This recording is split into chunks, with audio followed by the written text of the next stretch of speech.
예, 자영업 현실을 좀 정확하게 알아야 합니다. 지금 자영업 지금도 굉장히 어렵지만 정말 심각한 문제는 예비 자영업자가 너무 많다는 거예요. 예비 자영업자.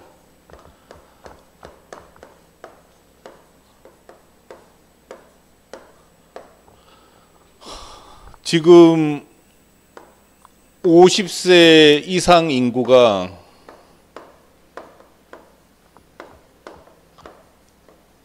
(2,400만) 명이잖아요. 현재.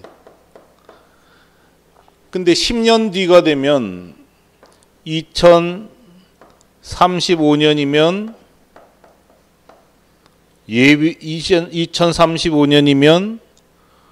50세 이상 인구가 3천만 명이 된단 말이에요.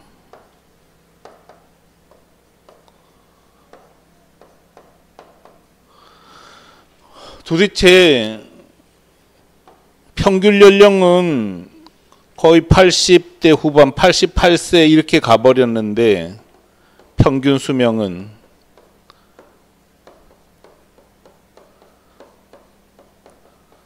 도대체 이 3천만 명 혹은 지금 있는 2,400만 명을 한테 누가 일자리를 줄 수 있냐는 거죠. 절대 일자리 줄 수 없습니다. 냉정한 현실이잖아요. 이건 뭐 빼박이잖아요. 빼박. 거기다가 지금 인공지능까지 등장했잖아요. 있는 일자리도 인공지능이 다 맡아서 해버리는 상태에서 2,400만에서 3천만 명의 예비군들, 예비 창업자들, 잠재 창업자들, 이거 어떡할 거냐는 거죠. 수용을 할 방법이 없어요. 그러니까 지금도 커피 전문점 내고 하루 매출 100만 원만 넘어가면은 또 다른 커피 전문점이 무조건 들어서는 거잖아요. 정말 답답합니다. 제가 사는 우리 아파트 앞에 이마트가 있고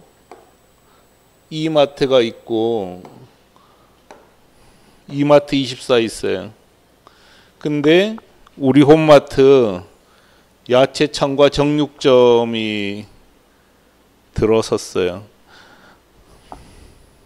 여기는 산 밑이어서 도대체가 우리 아파트 주민 말고는 주택 자체가 아예 없다고요. 이 뒤에 산 위에 고등학교 하나 있고. 그래서 이마트 24가 독주를 했죠. 여기는 수시로 주인이 바뀌었어요. 주인이 바뀌어요. 교체됩니다. 최근에 새 점주가 왔는데 그 점주 오기 전에 그 전 점주가 세상 다 산 것처럼 해서 늘 담배 피우고 부부가 상황이 안 좋은 걸 지켜보는 게 참 안타까웠는데 이 새 점주가 딱 오니까 이분이 고기를 다룰 줄 아는 거예요. 근데 고기 품질이 굉장히 좋아요. 그 수시로 사람들은 고기 사러 오면서 이 가게가 되는 거예요. 무슨 문제가 생기겠어요?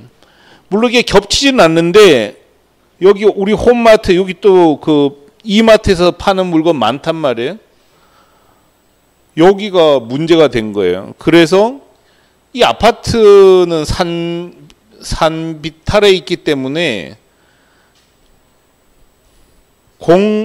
공실이 많아요. 그래서 이 이마트가 또 한 1.5배로 더 키워버렸어요. 근데 손님이 안 와요. 주민은 더 늘어날 방법이 전혀 없어요. 이 앞엔 또 세무서가 있단 말이에요. 둘 중에 하나 죽는 거죠.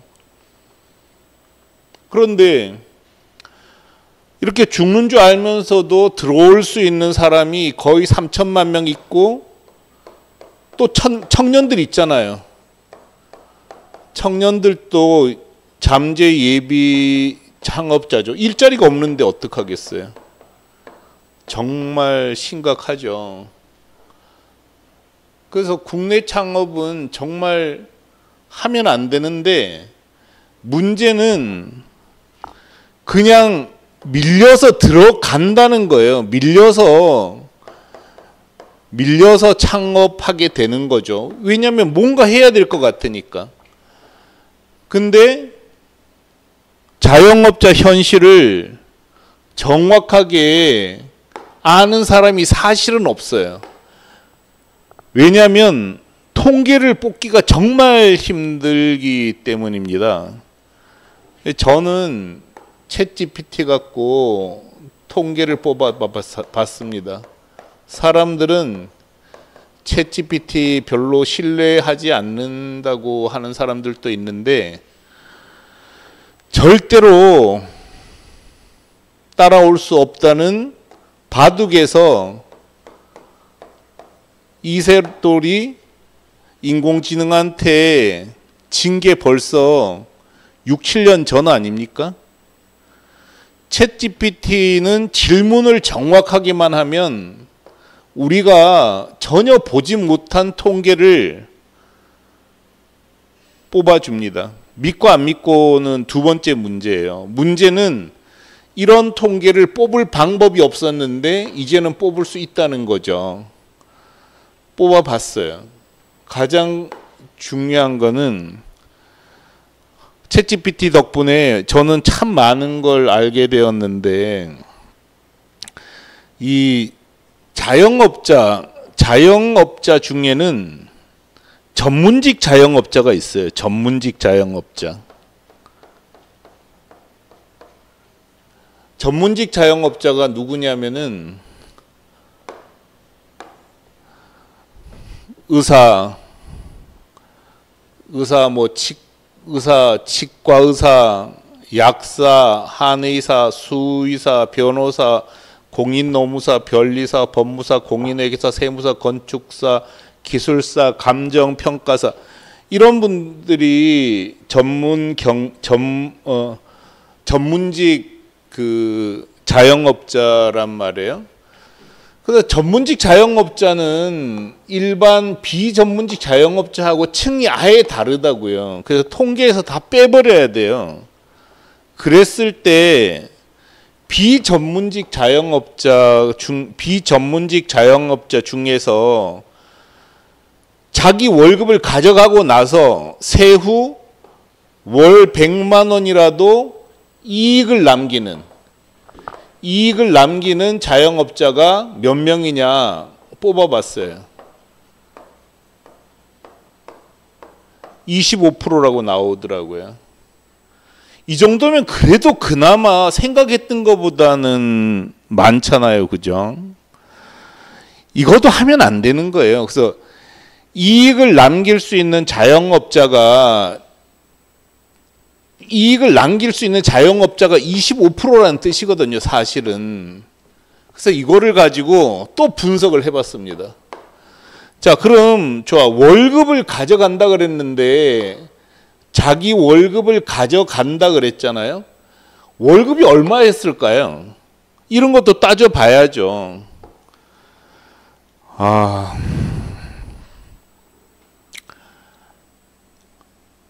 100만 원 이상을 남기는, 자, 다시 정리하면 100만 원 이상을 남기는 비전문직 자영업자는 135만 명이고 전체 약 25% 미만이라고 했잖아요.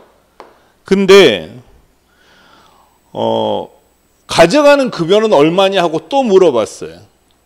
이렇게 물어보는 거죠. 야, 너한테 물어봤을 때 자기 월급 가져간 뒤 세후 월 100만 원이라도 가져간 비전문직 자영업자가 25% 미만이라고 했잖아. 근데 이들 월급 가져간 비전문직 자영업자, 월급을 가지고 간 비전문직 자영업자가 가져간 월급 급여액은 얼마야? 야, 이거 정말 이게 틀렸으면 좋겠어요. 국내의 비전문직 자영업자들은 세후 월급이 100만 원에서 200만 원 사이에 분포하는 경우가 많다는 보고가 있습니다 하고 답하더라고요. 이런 건 챗GPT 말고는 답해 주는 경우가 아예 없습니다. 정말 찾기 힘들어요. 이게 말이 되는 소리일까요? 저는 이게 틀렸으면 좋겠어요. 이게 말이 안 되거든요. 그러니까 100만 원 남았는데 이 사람이 월급을 100만 원에서 200만 원 가지고 간 다음에 남은 게 100만 원이라는 뜻이란 말이에요. 야, 이게 진짜 맞는 걸까? 나 지금 의심이 돼요. 이런 거를 기사에서는 절대 볼 수 없습니다. 자, 최근에 여러분도 많이 본 기사죠. 자영업자 넷 중 셋이 월 소득 100만 원 미만이래요. 근데 이게 월 소득이 매출이익일까요? 영업이익일까요? 아무도 정확하게 답변하지 않아요. 근데 계속해서 추적해 보면 이거는 영업이익일 가능성이 크다고 해요. 그나마 다행이에요, 그죠? 영업이익 다 제하고 나서 다 제할 때 급여로 100에서 200만 원을 뺐다는 거죠. 그러고 나서 영업이익이 100만 원 남았다. 근데 월 매출이면 진짜 죽는 거고, 근데 이 기사 쓰는 기자들은 이런 걸 조사할 시간이 없어요. 그러니까 사람들은 그냥 이것만 보고 있는데 그나마 월 소득 100만 원이라도 급여 빼고 100만 원이라도 남았으니까 그나마 다행이에요. 근데 현실은 이렇다는 거죠. 그래서 또 물어봤어요. 급여를 가져가니까 참 다행이다. 급여를 가져가니까 다행인데 인테리어 비용이나 폐업했을 때 비용 등, 그러니까 감가상각비와 수선비를 제외한 거냐? 월 100만 원에서? 아니라는 거예요. 100만 원, 200만 원 가져가는 거에서 감가상각비와 수선비를 제하지 않았다고 지금 챗GPT는 답변을 하고 있습니다. 어떻게 봐야 될까요? 정말 머리 아프죠? 근데 꼼꼼히 살펴보면은 대략 이런 통계가 나온다는 거죠. 그래서 지금 국내에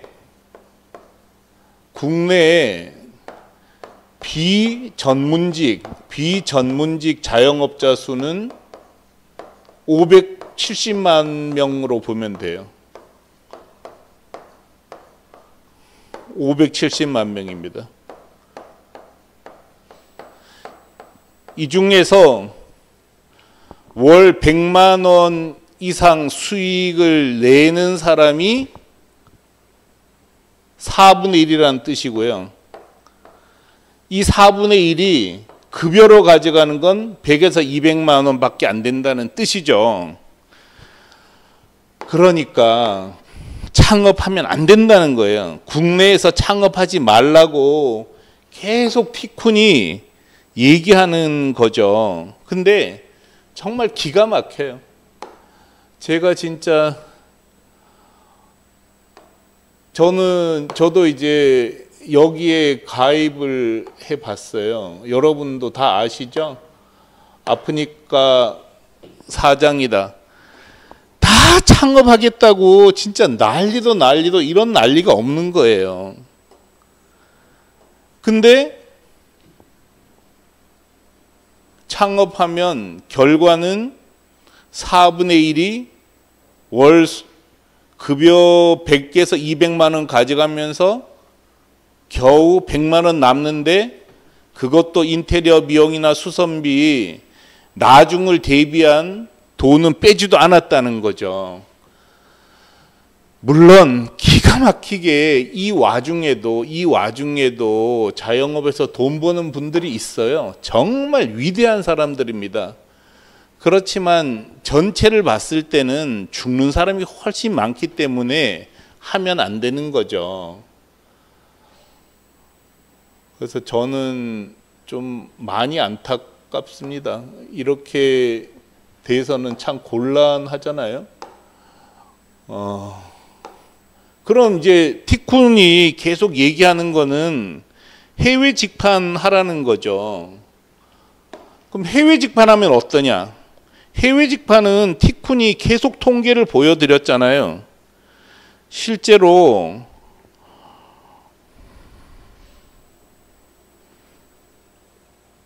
티쿤이 말씀드린 것처럼 해외 직판하면은 어쨌든 경쟁자가 없어요. 해외 직판은 경쟁자가 없고 하는 사람이 없으니까. 그 다음에 계속 매출이 경쟁자가 없기 때문에 매출은 올라갑니다. 이런 조건이고 또 이미 티쿤 자신이 해외 직판을 해서 성공을 했고 또 많은 분들이 성공할 수 있도록 도와드렸습니다. 그런 점을 감안해서 티쿤은 해외 직판 하라고 권해드리는 거죠. 10월 30일 날 오후 4시에서 6시 사이에 충무로 티쿤 글로벌에서 컵 일본 직판에 성공한 박석준 대표님의 사례 발표가 있습니다. 오셔서 또 들으시기 바랍니다. 그저께 화요일 날 했었던 해외 직판 추천 상품 검토회는 아주 재밌었어요. 그래서 참가하셨던 분이 이런 참가했더니 좋았다 이런 글을 남겨주셨더라고요. 마찬가지입니다. 티쿤 얘기 들어서 손해날 거 하나도 없습니다. 나중에 안 하면 그만이잖아요. 근데 얘기를 꼭 들으시기 바랍니다. 자, 제가 오늘 말씀드렸던 거는 이 밑에 사이트 링크를 걸어놨어요. 사이트 링크 보시고 참고하시기 바랍니다.